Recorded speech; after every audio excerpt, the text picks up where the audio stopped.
Ben ritrovati dalla redazione. Il presidente della regione Massimiliano Federica chiude ufficialmente la crisi aperta la scorsa domenica. La coalizione ritrova la coesione puntando proprio sulla leadership del governatore e investendolo del ruolo di garante dell'unità del centrodestra regionale, esclusa l'ipotesi di un rimpasto di giunta. Le deleghe degli assessori resteranno invariate e Federica presenterà in Consiglio una mozione su cui chiederà la fiducia. Ieri, dopo quasi 2 ore di vertice di maggioranza, il governatore è uscito dal palazzo della Regione di Piazza dell'Unità d'Italia, affiancato dai segretari della Lega Marco Dreosto, di Fratelli d'Italia Walter Rizzetto, di Forza Italia Sandra Savino e del centrista Angelo Compagnon.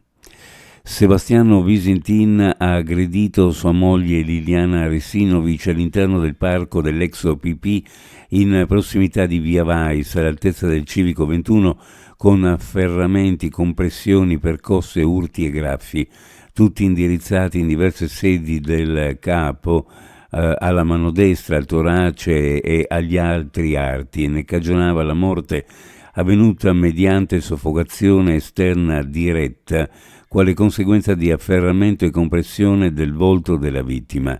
I fatti sono stati commessi il 14 dicembre 2021. Questa, secondo il pubblico ministero Ilaria Iozzi, che dirige le indagini sulla morte del 63enne e la ricostruzione della dinamica dell'omicidio.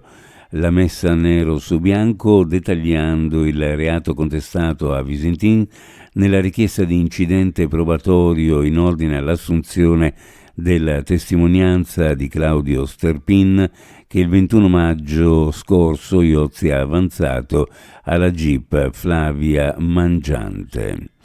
Tra pochi giorni sarà online il sito ufficiale del progetto Core, in cui operano insieme il Comune di Trieste e la Regione Friuli Venezia Giulia per il rinnovamento della costa cittadina, in particolare del lungomare di Barcola.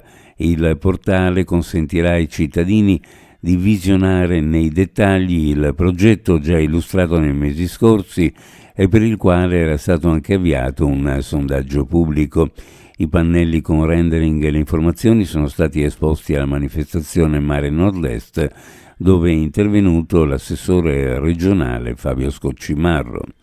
Quello promosso dal sistema dei consorzi di bonifica del Friuli Venezia Giulia si configura come un momento di confronto particolarmente significativo non solo per l'attualità del tema trattato, la risorsa acqua, ma anche per l'approccio innovativo con cui viene affrontato. Al centro dell'incontro, infatti, vi è la riflessione sull'utilizzo intelligente dell'acqua in un contesto in cui le nuove tecnologie e le modellistiche avanzate offrono strumenti concreti per ottimizzare i processi di gestione e distribuzione. Lo ha detto a San Giorgio della Richinvelda l'assessore regionale alle risorse agroalimentari Stefano Zanier al convegno Il cerchio dell'acqua, risorse idriche e multifunzionalità per la sostenibilità. Chiudiamo con le previsioni meteorologiche per la giornata. Cielo poco nuvoloso su pianura e coste, in prevalenza variabile sulla zona montana. Dalle ore centrali possibili rovesci temporali sparsi sulla zona montana, specie sulle prealpi carniche, che potrebbero in seguito interessare localmente alcune zone della pianura e con minore intensità anche la costa.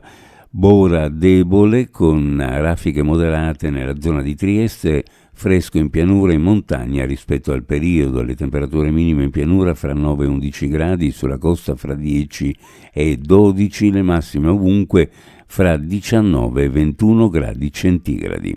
Previsioni a cura di ARPA e FVG Meteo. Ed è tutto per il momento con l'informazione, grazie per averci seguito. A più tardi.